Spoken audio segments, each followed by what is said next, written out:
In this short video I will attempt to explain the main ideas and concepts behind the theory of feminism.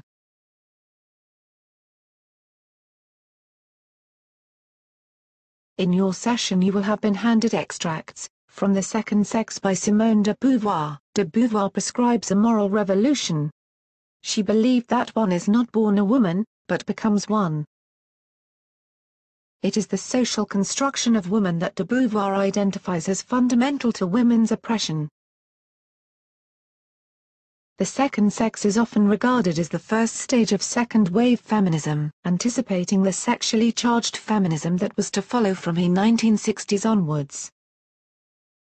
As the feminist movement contains so many different variations on a similar theme, it is difficult to explain feminism in one short video. It is however possible to identify key themes that run through many of these perspectives. In Sex, Gender and Society, Anne Oakley wrote, "Everybody knows that men and women are different. But behind this knowledge lies a certain uneasiness. How different are they? What is the extent of the difference? What significance does it have for the way male and female behave and are treated in society?" While the first questions are factual ones, the last is a question of value. In practice, of course, fact and value are not always separated, and the confusion between them has been crucial in the debate about sex differences.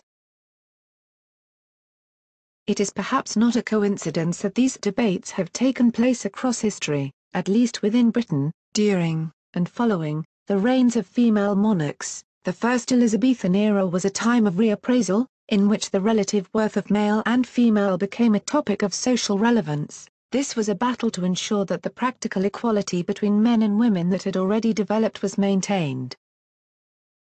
A similar debate within different contexts was laid out during the Victorian era, with the dawn of the suffrage movement and the push for female emancipation. This period is often referred to as first-wave feminism, and relates to officially mandated inequalities within society, especially legal rights of women, such as the right to vote.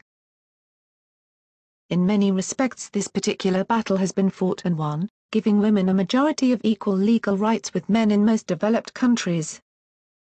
Where first-wave feminism focused mainly on suffrage, and overturning legal obstacles to gender equality, such as voting and property rights, second-wave feminism broadened the debate to a wide range of issues, including concepts of sexuality, the construction of family, roles within the workplace, reproductive rights, de facto and official legal inequalities.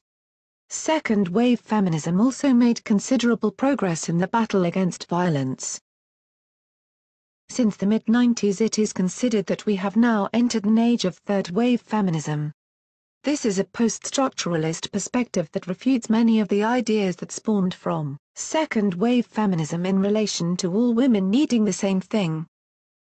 The third wave of feminism presents a fractured range of ideas that identify women as individuals, as opposed to all requiring the same thing. At this level, women are seen as having a range of needs that are specific to their experiences, as opposed to being treated the same. In this sense you may consider that both first and second-wave feminism could be viewed as structuralist in their approach, whereas third-wave feminism takes an interpretivist approach. Born with the privileges that first and second-wave feminists fought for, third-wave feminists generally see themselves as capable, strong, and assertive social agents. They embrace ambiguity rather than certainty, engage in multiple positions, and practice a strategy of inclusion and exploration. In Europe, third-wave feminism is known as New Feminism.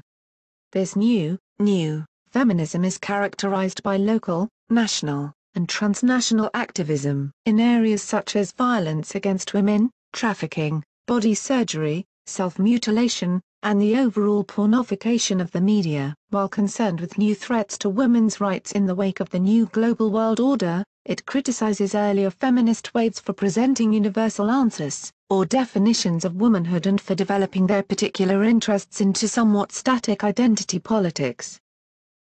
In itself diverse and chaotic, third-wave feminism is consequently not one, but many. They flaunt their femininity and seek to reclaim formerly derogatory labels such as slut and bitch, while stubbornly venturing into male-dominated spaces with third-wave confidence to claim positions of power. Regardless of which wave you are discussing, the main focus of feminism has always been power, with a specific focus on inequality. The question of inequality has always been one of curiosity to feminist writers. An inequality that has never truly been explained. This is questioned beautifully by Simone de Beauvoir, as we end this video with her words. This has always been a man's world, and none of the reasons that have been offered in explanation have seemed adequate.